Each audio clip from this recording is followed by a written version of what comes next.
Hey guys, it's Vlad, and I've been playing Dark Souls like a lot. I love the game. It is phenomenal. It's the remastered version, so there are a lot of kinks that were worked out, and there seems to be an underlying consensus that Dark Souls saves people's lives.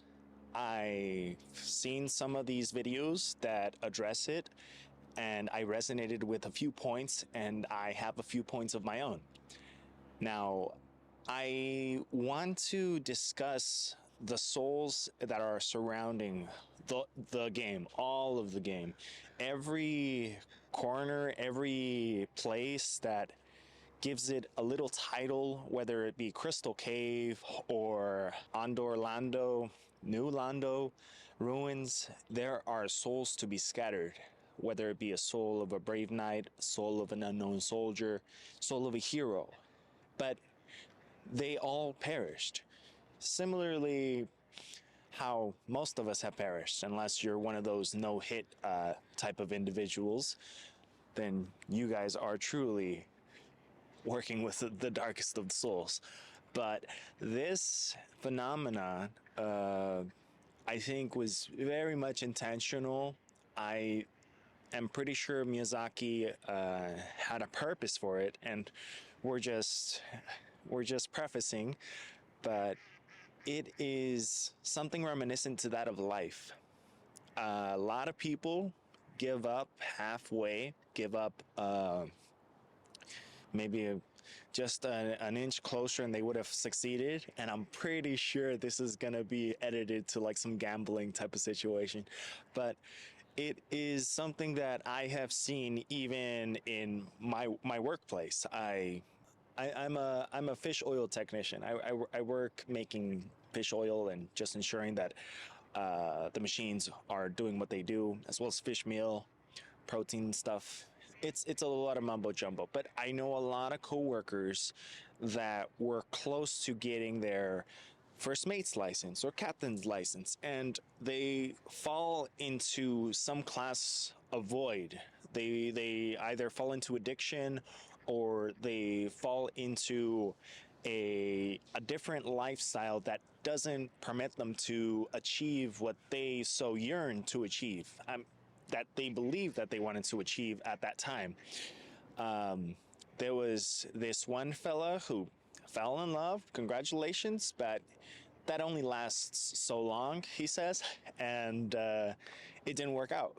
So he had to go back and start from the bottom again because his time had expired or whatever. I don't really know what the reasoning was. I like this view, but he had to start all over again. Kind of like how we have to start all over after we lose our souls. Yes. I mean, if you don't pursue it and you just let it rot, then you have to start all over again. And frankly, I was on the fast track. I started this at 18, so I was able to climb up the ladder rather quickly. And he decided to worry off, and he just fell.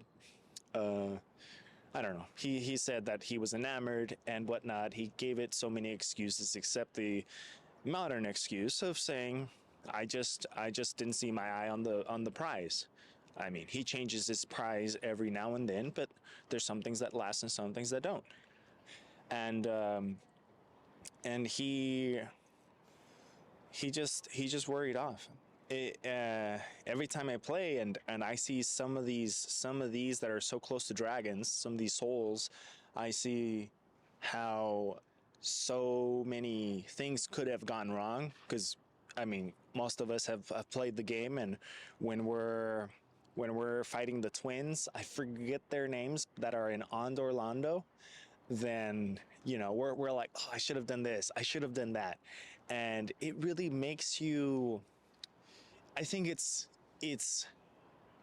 different from Zelda. It's way different from Zelda, especially the newer ones, because you save right before you're about to fight the boss, right before you're about to do this. But the thing is about the game is that it makes you walk And I've seen all of these parallels. Of course, parallels to Metroid Prime. It makes you walk from point A to point B, and there's a homie in point C that you have to fight, and then you could go to point D. And if you have enough Estus Flask, then yeah, you could kill the fella. But that's what I see in the game, that you have all of these variables and you have to start from way back.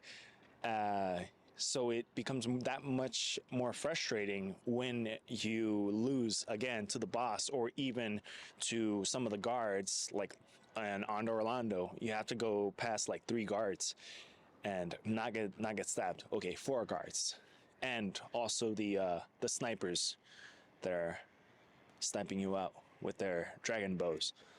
But yeah, it's something that I see, and I guess I just make that connection. Maybe that's just me, but I think that whenever somebody succeeds really well in Dark Souls, whenever they accomplish what they thought was not accomplishable, it gives them it gives them a great sense of pride and or optimism. And I like that it just doesn't let you get off easy, you know? I mean, there are a few tricks, but when it's all patched up, it's really hard to get away from it. Sometimes you have to grind away. Sometimes you have to kill the same guy over and over, build up your souls, go back to the bonfire, and then make them revive, just so you could keep learning and keep stabbing away. But it's amazing that XP is based on merit. Of course, the bigger the boss, the more the souls, and not based on what map you're in. I mean, of course, if you're in a crazier map, then yeah. But you can even go back to the very first map you were on, and then go on and attack that boss. I mean, you don't really have to, but it's a test of your strength. I mean, I think you really have to. I don't know. I haven't passed the game precisely. I'm really far, but I haven't passed the game. But yeah, that's a phenomenal for game design, and they really gave it their all in Elden Ring, at least from the reviews that I've seen. I have yet to play the game, but I'm gonna play that game. Uh, it is something that I've never really spent that much money on, video games, but I do have some fond ones that I will be covering on this channel. I hope you guys enjoyed my ramble. I hope to cover this, but if you guys want to see me stream this, subscribe to this channel and subscribe to my Twitch, or follow. I don't know what they use.